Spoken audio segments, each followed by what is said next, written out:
Мен Жетенова Динара Алиевна, Тұрар Рысқұлов атындағы орта мектептің педагог-психологы, мыслителі зерттеу тобына педагогикалық психологиялық көмегімді үнемі көрсетіп отырдым. Сыныптағы әрбір оқушыға педагогикалық психологиялық мінездеме жасалып, алғашқы ата-аналар отырысында баланың мінез-құлықтық ерекшеліктеріне тоқталып өттім. Lesson Study'дің сабақ алды отырысында мұғалімдерге үнемі позитивті көңіл күй сыйлап, психологиялық жағымды орта қалыптастыра білдім.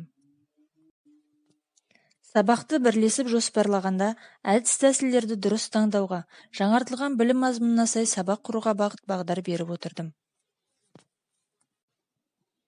Зерттеу сабақтарындағы психологиялық жағымды көңіл күй қалыптастыру бойынша оқушылармен жаттығулар өткіздім.